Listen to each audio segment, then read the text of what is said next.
Renungan bulan Oktober 2021, Minggu ke-27 masa biasa tahun B, 3 Oktober 2021. Saya memberi judul Dicipta untuk Mencinta. Dalam nama Bapa dan Putera dan Roh Kudus. Amin.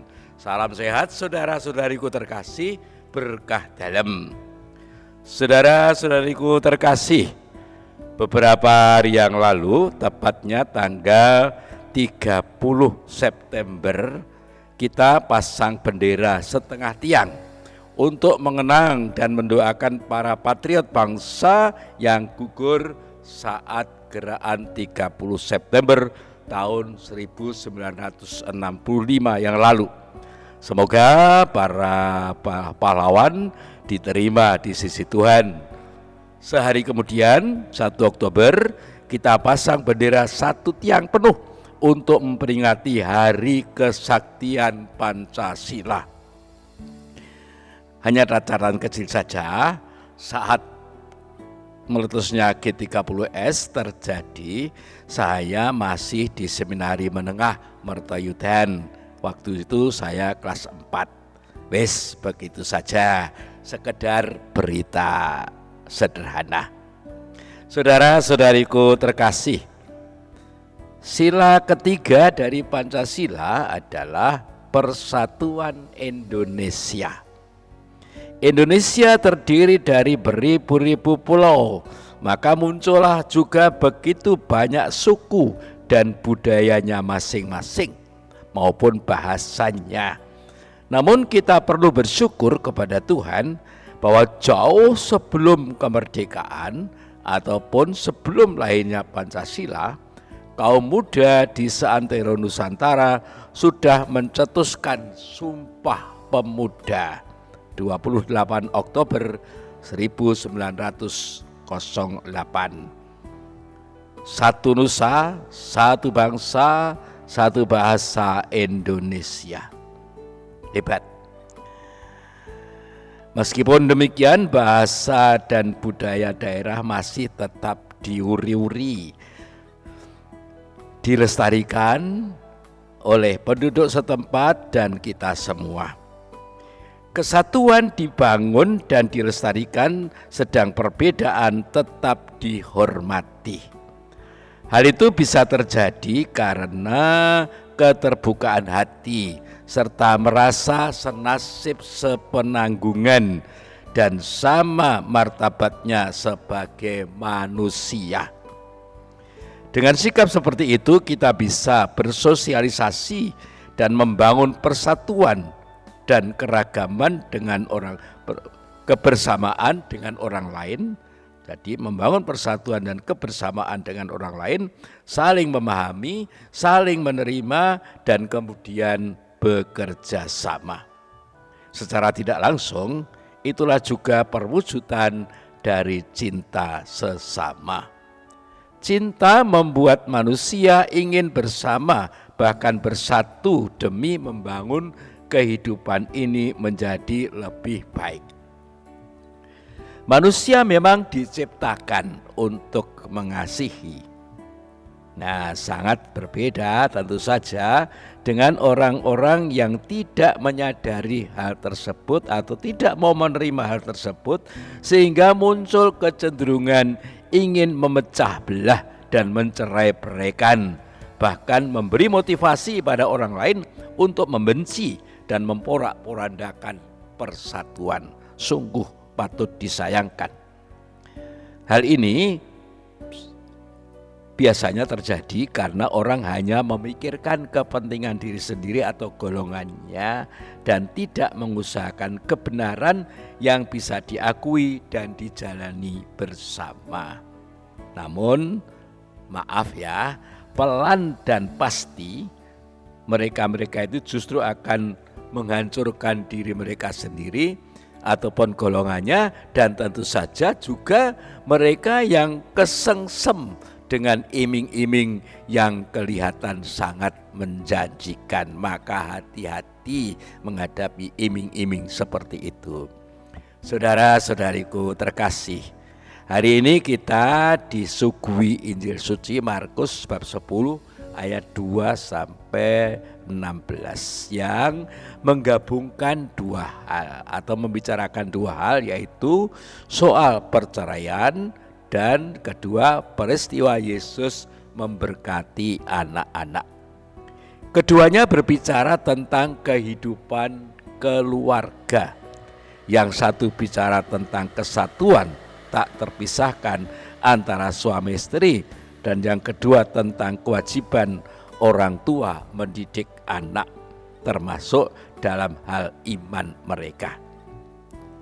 Sewaktu menyinggung soal perceraian, Yesus mengingatkan bahwa dengan menciptakan manusia, Allah menjadikannya pria dan wanita, dan bahwa ikatan kasih mereka yang terdalam yaitu tidak terputusnya perkawinan.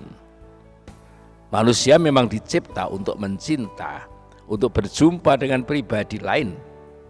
Meskipun suasana bab 2 kitab Kejadian tadi masih dipengaruhi pemikiran kepria-priaan, dan meskipun sepertinya wanita tidak memiliki posisi strategis dibanding pria, namun ada unsur atau satu unsur yang menunjukkan kemajuan.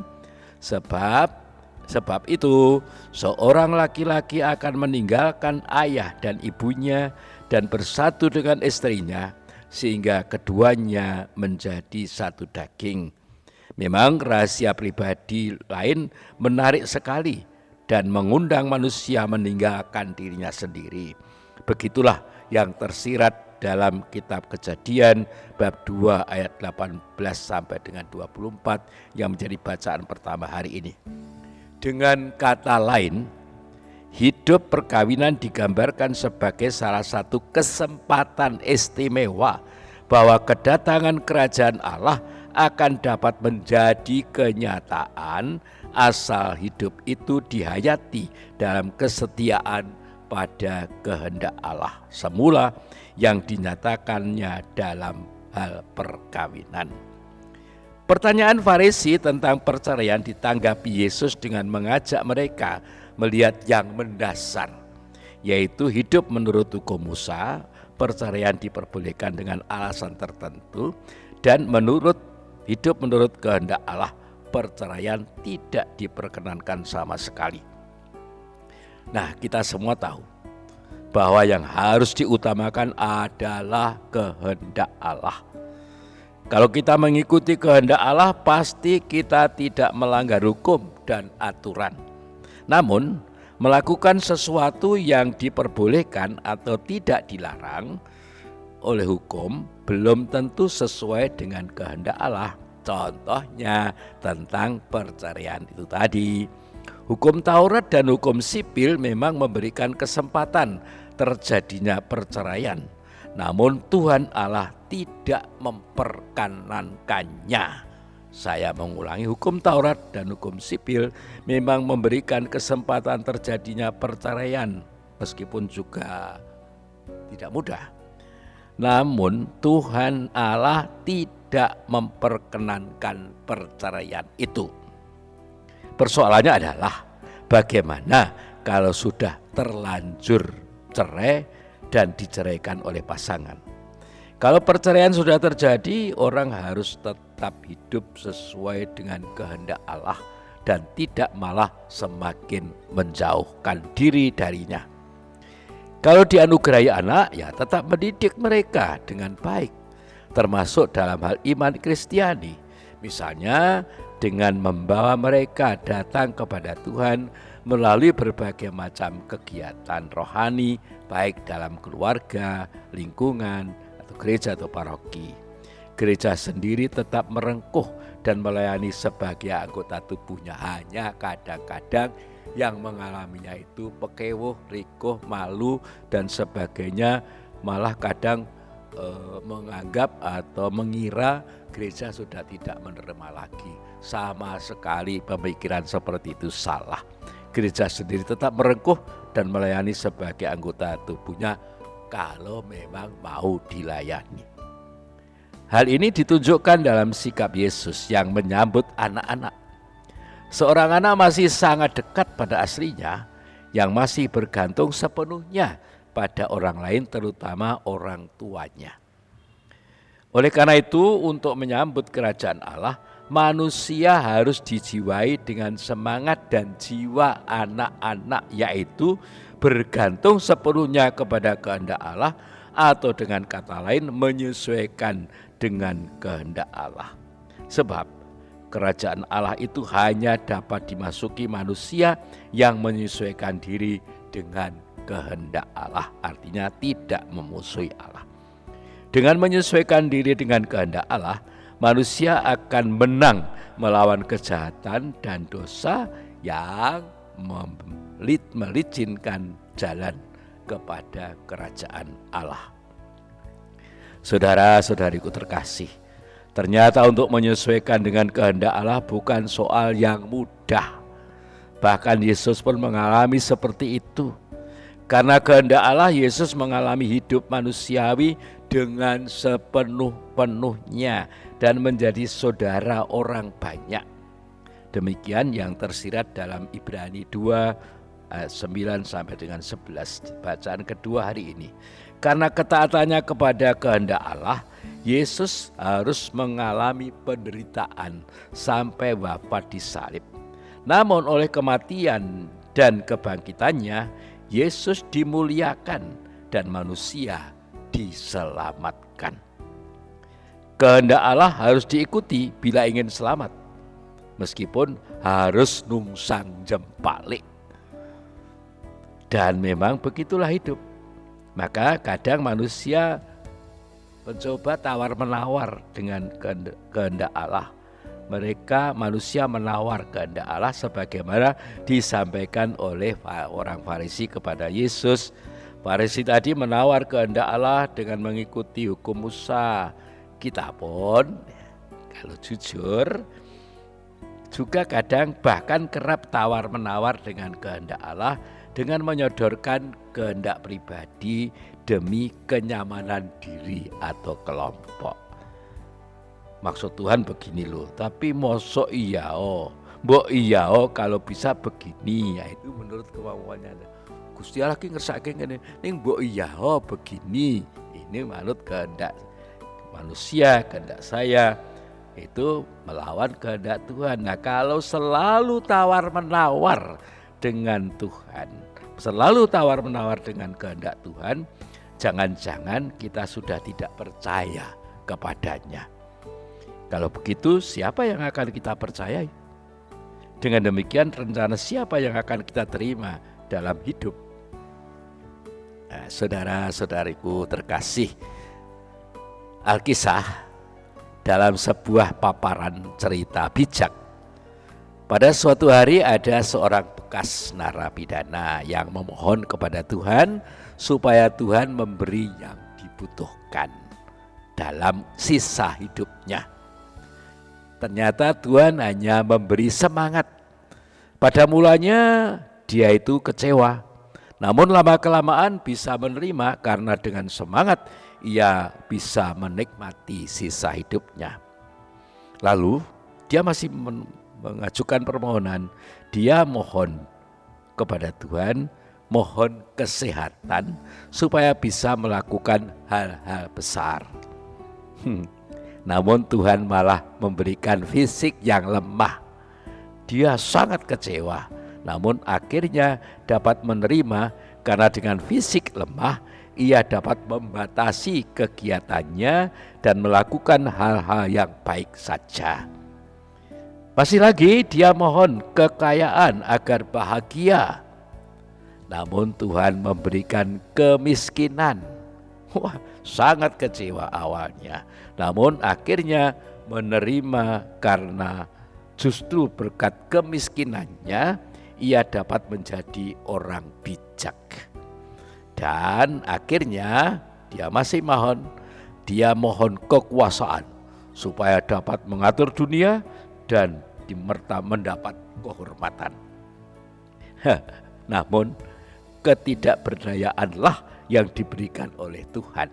Wah, tentu saja sangat kecewa. Lagi-lagi dia kecewa Namun akhirnya dia bisa menerima karena dengan ketidakberdayaannya itu dia bisa mengatur diri dan peka terhadap sesama. Nah, Alkisah, si bekas narapidana tadi akhirnya menjadi sangat bahagia karena meski semua permohonannya tidak terkabul, ia dapat mengisi sisa hidupnya dengan kebaikan-kebaikannya. Saudara-saudariku terkasih, ada ungkapan yang sangat bagus. Bersatu kita teguh, bercerai kita runtuh. Persatuan harus terus dilestarikan dan diperkembangkan meskipun banyak perbedaan. Perbedaan adalah berkah dan anugerah dari Tuhan, karena dengan perbedaan itu kita bisa belajar satu sama lain dan membangun kerjasama, dan persatuan kita akan semakin teguh dan kita akan semakin mampu menyingkirkan sikap-sikap dan tingkah langkah yang akan mencerai-beraikan. Marilah kita membangun kebersamaan dalam keragaman. Itu hanya bisa terlaksana kalau kita mengikuti perintah Allah. Inilah perintahku, hendaklah kamu saling mengasihi sebagaimana aku mengasihi kamu. Saudara-saudariku terkasih, marilah kita ingat sekali lagi bahwa manusia memang dicipta untuk mencinta. Tuhan bersamamu dan bersama rohmu. Semoga Yang Maha Kuasa memberkati saudara sekalian, Bapa dan Putra dan Roh Kudus. Amin. Salam sehat saudara-saudariku, berkah dalam matur nuwun. Bayat 3 Oktober 2021, Yakobus Winarto PR, Romo Paroki Santa Maria Ratu Bayat.